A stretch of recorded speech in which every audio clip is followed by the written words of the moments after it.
그럼 바로 들어갈까요? 바로 가죠. 바로 들어갑시다.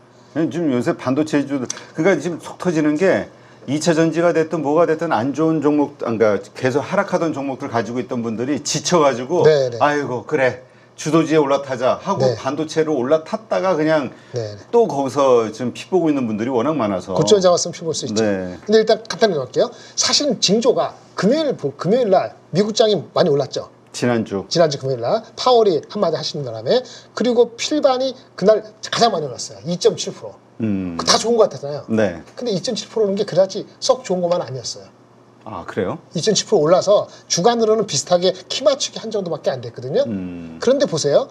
엔비디아가 고점일 때가 7월 10일이었는데 그때 대비했을 때 엔비디아는 마이너스 4%고 필반은 마이너스 11%였어요. 아 키 맞추기 한다고 지난주 주말에 연치 올랐는데 그래봤자 주간으로는 가장 꼬레비고, 그다음에 이거는 뭐냐면 7월 말 그 경기 침체 우려가 나오기 직전 7월 말 대비했을 때 본전 간 거예요. 그런데 고점 대비했으면 빠졌죠. 무슨 얘기냐? 반도체 고점 논란은 살아있는 거예요. 아 그리고 실제 금요일 날 2.79%가 필반에 올랐는데요. 내용을 따지고 보면요, 마이크론은 빠졌어요. 금요일 날도. 오늘 더 빠졌지. 마이너스 3%. 그렇죠. 네. 그럼 마이크론의 하향 리포트가 나왔거든요. 가격은 올라가는데 출하량이 안 올라갈 것 같아요 라는 카멘트가 나오면서 목표주가 나온 게, 그래서 오늘 3% 빠졌거든요. 아, 미국 장이 많이 미국 반도체 빠지긴 했습니다만 더 빠졌죠. 그렇죠. 근데 금요일부터 조짐이 이상했다고. 금요일에 2.7% 올라가는데 마이크론 혼자서 마이너스 됐고, 그리고 장비질도 아까 플러스 2.7% 낮게 올라갔고, 오늘도 장비는 더 빠졌어요. 그러니까 근본적으로 HBM 말고 이슈도 있는 거예요. 그게 오늘 리포트에 나온 게 있습니다. 이제 볼까요? 근데 하여튼 그렇죠. 오늘도 저 BNK에서 그래서 좀 용감하다. 네. 마이너스 8%. 저는 이게 아침. 제가 알고 있기 때문에 이 친구가 어떤 친구인지. 왜 어떻게 그런 하여튼 저랑 비슷한 동료. 용기가 필요한 건데 용기가 필요하죠. 하향 리포트는 사실 매도 리포트인데 네네. 예, 한번 좀 설명해 주시죠. 어떤 근거로? 일단 제목은 HBM 수요가 축소될 조짐이 있다. 아, 가져. 겁나네. 그런데 내용을 보니까요, 수치가 좀 낮거든요. 3분기, 4분기나 내년 실적이 컨센서스가 낮아요. 네. 근데 그 깐 거는 HBM을 깐 게 아니고 넌 HBM에서 깐 것 같아요. 그러니까 다 더 안 좋은 거지. HBM 수요도 내려가는 것 같고, 그런데 반영은 그거는 안 시키고 넌 HBM 깠어요. HBM부터 봅시다. 지금 블랙웰 하잖아요. 블랙웰이 실제는 8월부터 판매돼서 9월, 10월 뭐 올라가잖아요. 네. 원래 블랙웰은 이거였어요. HBM 192GB짜리를 탑재하는 블랙웰 B100과 B200이었어요. 근데 이게 전력에 문제가 생겨서 이걸 안 하고 B200A로 하기로 했어요. 네. 근데 이거는 메모리가 작아요. 그럼 뭐죠? 메모리가 들어가는 숫자가 줄어든다. 생각보다. 네. 그러면 원래 지금 H200은 호포잖아요. 그거보다 줄어든 건 아니에요. 그게 141인가 180인가 이기 때문에 늘어난 건데, 원래 더 훨씬 늘어날 거라 생각했던 것이 전력 문제로 다운돼서, 그래서 사실상 HBM 수요가 예상보다 축소되는 것으로 보인다는 거예요. 그러니까 사실 우리가 모건 스탠리의 그 리포트를 보면서 어떤 얘기를 하냐면, 아니 뭐야 엔비디아는 좋다며 사래매, 근데 SK 하이닉스는 매도야? 왜 무슨 소리야? 그랬는데 그러니까 엔비디아의 실적이 저 블랙웰 이슈에도 불구하고 갈 수 있는 가능성은 있는데, 문제는 그로 인해서 납품되는 하이닉스 칩의 메모리 반도체의 그 수량이 줄어들 수가 있다. 원래 기대한 것보다 이게 그로스가 안 되는 게 아니고 그런 얘기를 했어요. 근데 그렇게 해놓고 이거 말하면, 그런데 동사에 미치는 영향이 제한적이라 했어요. 웃기죠? 그게 뭐예요? 아니 191이 아니고 144라며. 근데 수치가 문제 없다는 거. 크게 영향이 제한적이라 했잖아요. 이건 뭐냐면 여기 나왔지만 8단이 아니고 12단을 쓰거든요. 네. 12단이 8단보다 가격에 프리미엄이 꽤 있어요. 그러니까 전체적으로 매출에 큰 영향이 없는 것처럼 보일 수가 있는 거죠. 그리고 아직 누구죠? 삼성이 안 들어갔잖아요. 그렇죠. 근데 거꾸로 생각하면 어떻게 하죠? 내년도 돼가지고 삼성이 들어오면은 아무래도 프리미엄도 그렇고 떨어질 거 아니겠어요. 그러니까 내년도 수치가 어떻게 될지에서는 얘기를 안 했지만은 지금 당장에는 이게 10년은 분명히 안 좋을 거다라고 얘기를 하고, 당장에 큰 영향은 없다 이렇게 얘기했어요. 하긴 뭐 지금 SK 하이닉스 같은 경우는 이미 다 셀아웃 됐잖아요. 예. 그러니까 뭐 다 팔렸으니까. 근데 내년까지. 숨어 있는 게 있어요. 여기서 리포트는 이렇게 적었는데 자세히 들어가면요. 일반 non-HBM 이렇게 얘기하면 또 김장렬이가 그 친구 막 대변하는 것처럼 보는데 그거 아닙니다. 전해 드리는 거니까 non-HBM 일반 서버라든지 일반 서버 휴대폰 이런 PC 쪽에 들어간 DRAM 있잖아요. DDR5 이런 쪽이 가격이 좀 올라가고 있지 않습니까? 3분기도 15% 오르고 뭐 이렇게 오른다고 하고 그러잖아요. 근데 이게 연말 내년 연초 들어갔을 때 일반 DRAM 가격이 더 이상 안 오른다. 가격에 피크아웃이 있을 수 있다. 라고 이 친구는 그 어닝 포캐스트에 반영을 했어요. 그래서 이 3분기 영업이익이 6조 8천, 4분기가 7조 6천, 컨센서스는 이거 높습니다. 네. 7조 3천, 한 8조 몇 천, 한 대충 한 5천 원 이상 차이가 나요. 그러니까 올해는 그렇고 내년 실적 예측이 참 큽니다. 27조. 내년도. 내년도가. 내년 27조면 하반기 연말에 한 분기 8조면은 곱하기 4가 안 된다는 거잖아요. 그럼 무슨 얘기냐면은 4분기 8조가 되더라도 8조 넘더라도 내년도 어느 시점에서는 피크아웃 내려간다는 얘기예요. 그게 27조예요. 컨센서스는 얼마냐면은 보통 35조가 컨센서스입니다. 그 얘기 뭐냐면 내년도 3분기까지 분기 실적이 안 내려간다는 거하고 내년 1분기 넘어갔을 때는 분기 실적 어떻게 될지 모른다는 거하고 의견이 갈린 거예요. 꼭 HBM 게 아니더라도. 그러면 왜 그러면 non-HBM 레거시 제품에 대해서 이슈가 이 친구는 자세히 설명 안 했어요. 봤을 때는 일부는 글로벌 경기 침체에 대해서도 우려를 하는 것 같기도 하고 아주 최근에 지난주 금요일부터 월요일 사이에 뭐가 나왔냐면은 중국발 그 휴대폰 너무 지겨울 거야. 휴대폰 수요가 쉽지가 않다.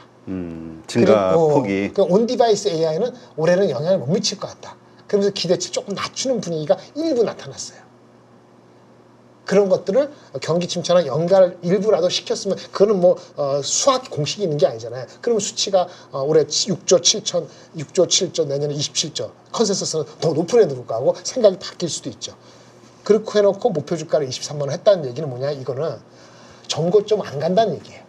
전고점 돌파는 어렵다라고 봤다. 네, 그리고 이 친구가 얘기는 했습니다. 이렇게 그래도 실적이 성장하는 거 맞잖아. HBM하고 서버 매출이 60%니까 아까 레거시는 40%니까 그 영향이 있어갖고 지가 비록 27조밖에 안 잡고 컨센 35조지만은 실적은 올라가는 거고 딴 데랑 다르니까 미국이 금리 인하를 해주고 그게 많이 안 하고 경기 침체를 안 일으키고 소프트 랜딩이 기대가 커지면 주가는 다시 반등할 수 있을 것이다. 이런 애매한 말은 뭐냐.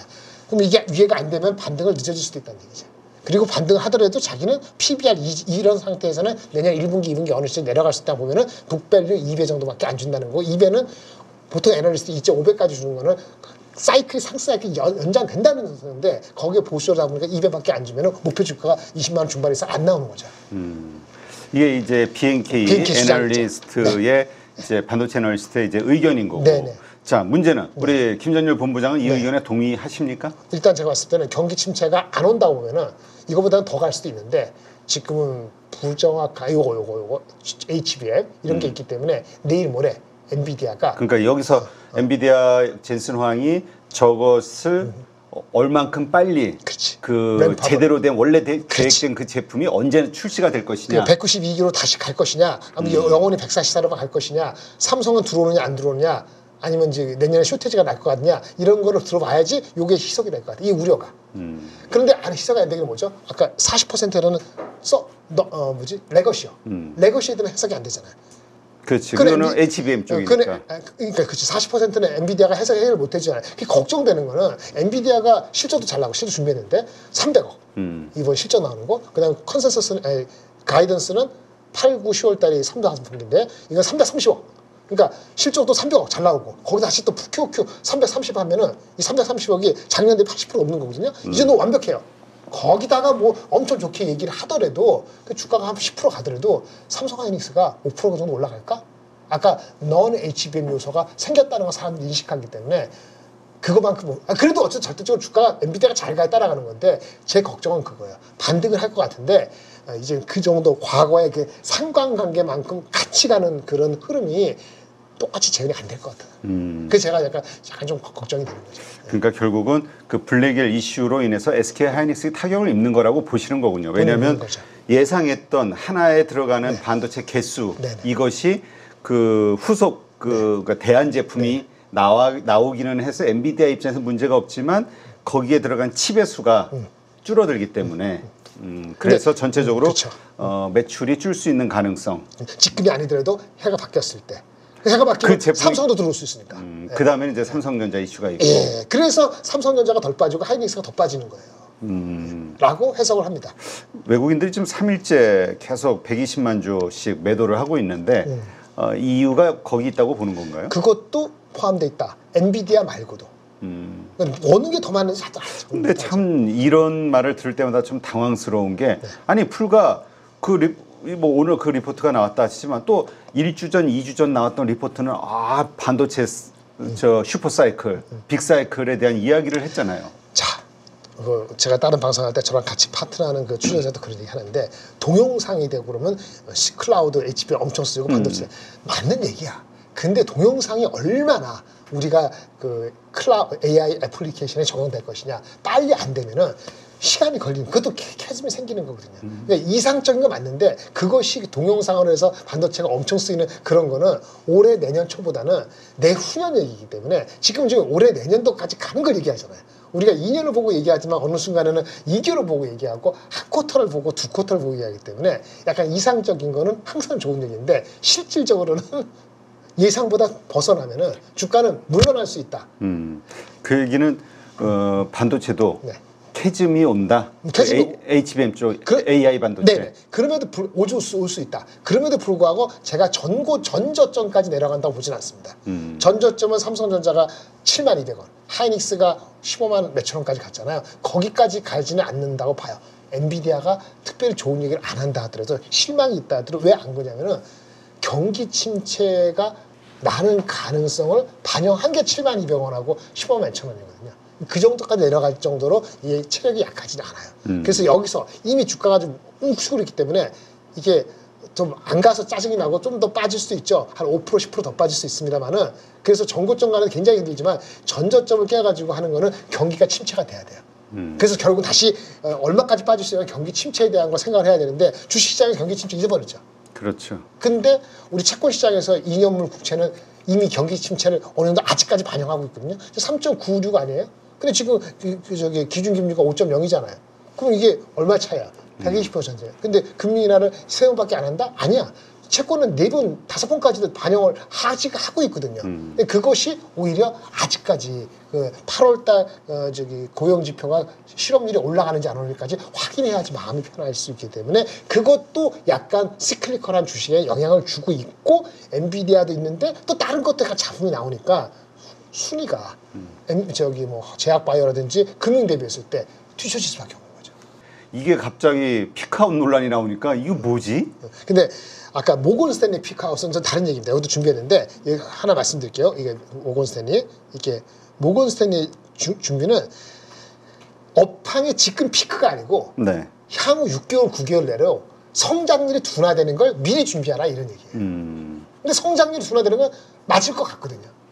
미리 준비하는 게 얼마나 미리 준비하는 거야. 성장률 둔화가 내년도 2분기라 그러면 지금부터 준비해야 되는 거야. 연말까지 가봐야 되는 거야. 그런 논란이 있는 거고 성장률은 둔화되는 건 맞아요. 그러니까 모건 스탠리가 틀렸다 말았다 떠나기 전에 성장률은 베이스가 높기 때문에 성장률 둔화돼. 엔비디아가 아까 300억 불, 330억 불은 컨센서스가 훨씬 높습니다. 제가 방송에 떠드는 게 300억 불, 330억 불 안 나오면 주가는 빠질 거예요 얘기한 게 기대치가 높아져서 그래요. 근데 330억 불 나오면 얼마 나오냐면 아까 요거 볼까요? 82%예요. 82%.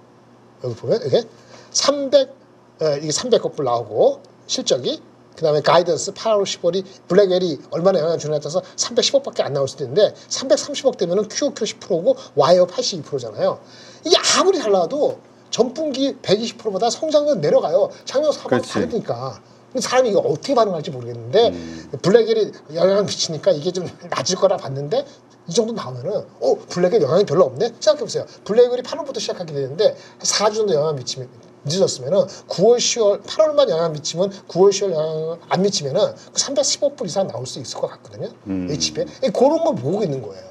그러겠네, 진짜. 330월 나오면 이게 괜찮은 건데. 그러니까 아니 전년 대비 80% 올랐어. 이게 엄청난 건데.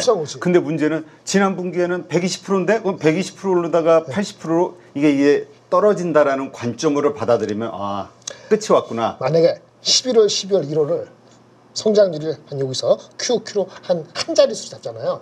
그러면 YOY 그로스가 60% 이하로 내려갑니다.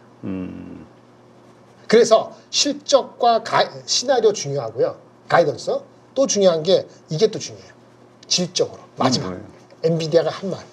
엔비디아 생태계 안에 있기 때문에 지금 분기하고 이번 분기 많이 보지 마시고 내년도 좋아요라고 하면 그걸 뭐 믿어야 되잖아요. 그렇지. 그럼 얘네들이 생태계에 들어있는 개발자 숫자가 늘면은 그건 금전적이에요. 개발자 숫자가 지금 요거 1분기시죠? 2분기 안 나왔으니까 네. 지난 1분기 마감했던 거 그러니까 그거 기준으로 510만 명이에요. 510만 명. 근데 이 3년 전보다는 더블 된 거거든요. 더블. 근데 중요한 거는 작년 4, 4분기 대비했을 때 올해 1, 4분기 요 사이에 100만 명이 이상이 증가했어요. 엄청 증가했거든요. 네. 그래서 사람들이 이거 단순히 이 숫자 말고도 이런 숫자 말고도 이거를 보고 있거든요.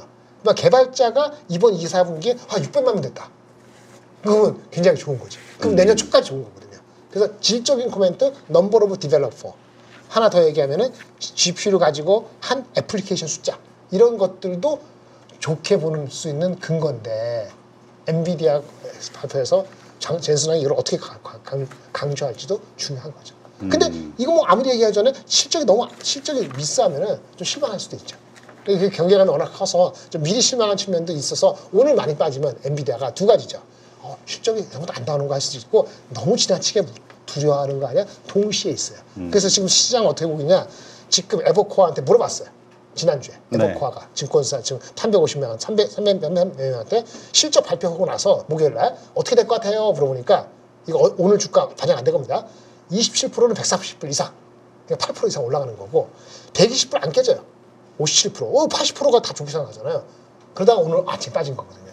그리고 120달러 이하가 16%. 그러니까 기대가 높았다가 오늘 3% 빠졌기 때문에 오늘 더 빠지면 중립 이하로 내려가는 거예요. 그래서 내일까지 액션을 못 붙이면 이미 다 반영돼 있다. 뭐가 됐든 이렇게 볼 수밖에 없는 거죠. 네.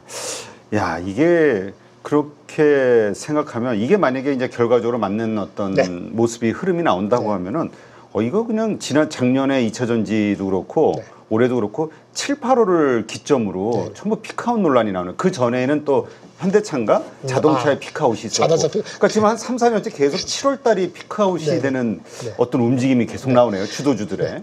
피크아웃이 가장 큰 이유는 뭔지 아세요? 왜요? 시장에 올라간 그 흐름 기본적인 이게 사상 누각은 아니고 약해서 그래요. 돈 줘가지고 어거지도 돈 썼잖아요. 그걸 우리가 회수 안 한 상태에서 주식시장에 서로 간에 먹으려고 하지 않습니까? 약간 어떻게 보면은 이렇게 욕심쟁이가 있고 배반쟁이들이 많은 너나 나나 다 똑같거든요. 그러니까 이거 살려니까 저거 빼고 이렇게 되니까 피크아웃 논란을 예상보다 빨리 하는 거예요. 그걸 갖고 계신 분은 피크아웃 아니라 갈 것이고 안 갖고 계신 분들은 좀 빠졌으면 좋겠고 그런 그렇지. 돈의 힘에 의해서 돈이 많지가 않고 돈이 어떻게 되죠?